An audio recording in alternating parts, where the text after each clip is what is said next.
రెండు రాజులు 1వ అధ్యాయము.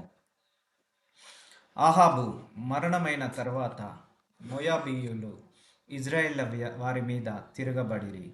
అహజ్యా షోమ్రోనులోనున్న తన మేడగది కిటికీలో నుండి కింద పడి రోగి అయి, మీరు ఎక్రోను దేవతయగు బయల్జాబాబు నొద్దకు పోయి ఈ వ్యాధి పోగొట్టుకొని నేను స్వస్థత పడుదునో లేదో విచారించుడని దూతలను పంపగా, యెహోవా దూత తిష్బీయుడైన ఏలియాతో ఇలాగ సెలవిచ్చెను: నీవు లేచి షోమ్రోను రాజు పంపిన దూతలను ఎదుర్కొనబోయి ఇట్లనుము, ఇజ్రాయేలు వారిలో దేవుడన్నవాడు లేడనుకొని ఎక్రోను దేవత అయిన బాబు నొద్ద మీరు విచారించబోచున్నారా? కాగా యెహోవా సెలవిచ్చినదేమనగా, నీవెక్కిన మంచము మీద నుండి దిగి రాకుండా నీవు నిశ్చయముగా మరణమవుదువు అని ఏలియా వారితో చెప్పి వెళ్ళిపోయాను. తరువాత ఆ దూతలు రాజునొద్దకు వచ్చిరి.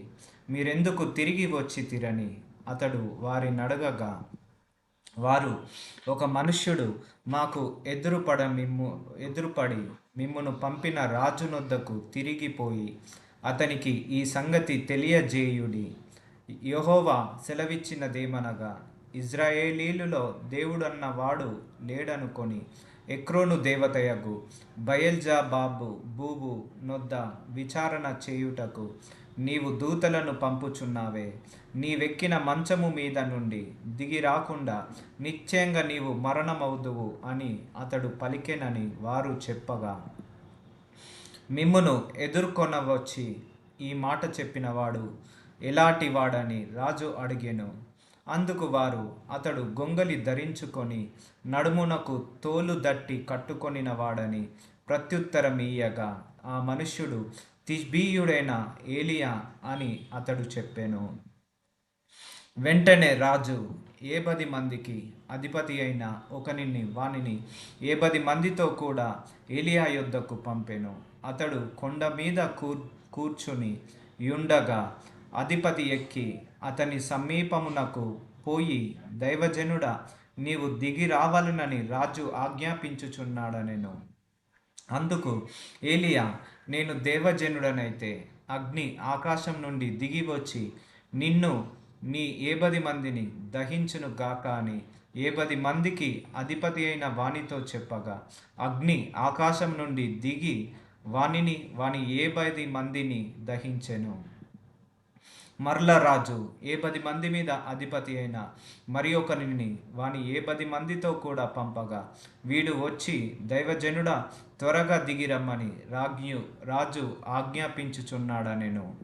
అందుకు ఏలియా, నేను దైవజనుడనైతే అగ్ని ఆకాశం నుండి దిగి వచ్చి నిన్ను నీ 10 మందిని దహించును గాక అని చెప్పగా, ఆకాశం నుండి దేవుని అగ్ని దిగి వాని 10 మందిని దహించెను. ఇంకను రాజు 10 మందికి అధిపతి అయిన ఒకనిని వాని 10 మందితో కూడా పంపగా, 10 మంది మీద అధిపతి అయిన ఆ 3వ వాడు వచ్చి ఏలియా ఎదుట, మోకాళ్ళూని, దైవజనుడా, దయచేసి నా ప్రాణమును నీ దాసులైన ఈ 10 మంది ప్రాణములను నీ దృష్టికి ప్రియమైనవిగా ఉండనిమ్ము, చిత్తగించుము. ఆకాశము నుండి అగ్ని దిగి వెనుకటి పంచదశాధిపతులను ఇద్దరిని వాని 10 మందితో కూడా దహించెను. అయితే నా ప్రాణము నీ దృష్టికి ప్రియమైనదిగా ఉండనిమ్మని మనవి చేయగా, యెహోవా దూత వానికి భయపడక వానితో కూడా దిగిపోమ్మని ఏలియాకు సెలవిచ్చెను గనుక అతడు లేచి వానితో కూడా రాజునొద్దకు వచ్చెను. అతడు వచ్చి రాజును చూచి విచారణ చేయుటకు ఇజ్రాయేలు వారి మధ్య దేవుడన్న వాడు లేడనుకొని, నీవు ఎక్రోను దేవతయగు బయల్జాబాబు నొద్ద విచారణ చేయుటకై దూతలను పంపితివే. నీవెక్కిన మంచము మీద నుండి దిగి రాకుండా నిశ్చయంగా నీవు మరణమవుదువు అని చెప్పెను. ఏలియా ద్వారా యెహోవా సెలవిచ్చిన మాట ప్రకారము అతడు చనిపోయెను.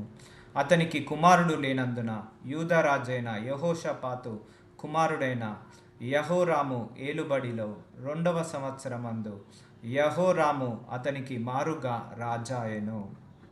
అహజ్యా చేసిన ఇతర కార్యములను గూర్చి ఇజ్రాయేలీల రాజుల వృత్తాంతముల గ్రంథమందు రాయబడి ఉన్నది.